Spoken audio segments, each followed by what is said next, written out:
And welcome to Frugal Gamer. Sorry that my hair is a mess. I was just out in the van doing some stuff. But today's video is going to be about the 5 more free ways that you can invest in yourself. So number 1 is going to be quit a habit. More specifically, quit a bad habit. Don't quit a good habit, please. So for example, this could be smoking cigarettes. This could be being on social media for 3+ hours, on average, on average would still be bad, every day. But it's more of a thing where you really have to look at yourself and see what would better suit you versus what you are actually doing right now. So quitting a habit would be a very good thing to do. Number 2 is going to be taking a walk. Now, most people would put this under exercising. I just put this under just taking a walk. Just, smelling the flowers. But taking a walk is very good for you just because it's something you can do for free. It's something that can help you to kill time. Not only that, but it can also help you with your health. Number 3 is going to be cut back on social media. Now, for some people, this may not be a habit. That's why this is number 3. But cutting back on social media is something that not everybody has to worry about too much, but I still recommend cutting back on it a little bit more. Just because when it comes to social media, what you are essentially doing when you get on social media is you are spiking your anxiety, and therefore you are less likely to talk to other people when you're out and about. So let's say you're on social media for on average an hour every day. That can be 3 hours for one day, and then it could be 10 minutes for another one. That 10-minute day, you're more likely to be talking to other people and making real connections and going out. Whereas with the 3 hours,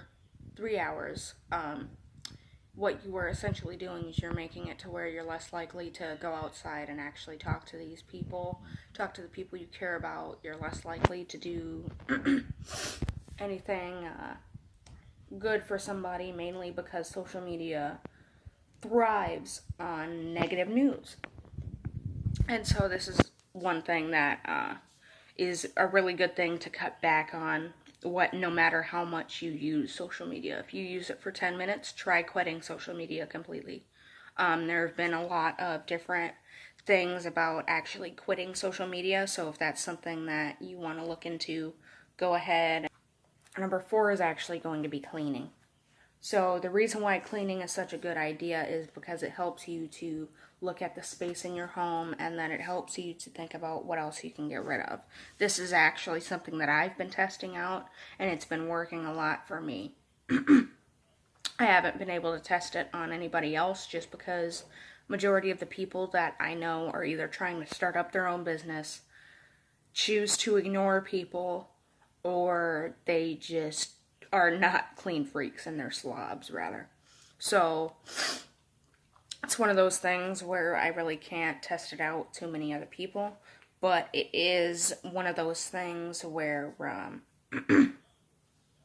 when you start to do it, you become more productive, whether it be doing more of it or just going and thinking about the stuff that you can clean up with your act or your time or something like that. It can help a lot. And it's something that I've noticed that the more that I clean, the more productive I end up being. So it's one of those things where you may want to test that out. Number 5 is actually going to be talking to friends, like in person. Talking to friends can actually help you out mentally, emotionally, and sometimes it can help out physically depending on the friend.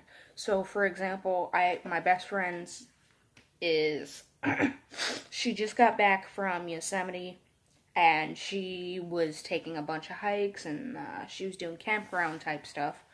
And she's somebody that when I go to see her during Christmas, I'm probably gonna end up, talking to her about workouts and stuff like that. These are people that can help you to get your physical health up as well. But it's more so the emotional and mental benefits that you get from it. So that's a big thing that you could do, and this helps to invest in yourself just because it can also help with you getting out more and talking to more people and therefore networking more. But that was it for this video. Those were the five more ways to invest in yourself. And sorry about the dirty hands. Like I said, I just got out of the van. And I will see you guys next time. Bye-bye.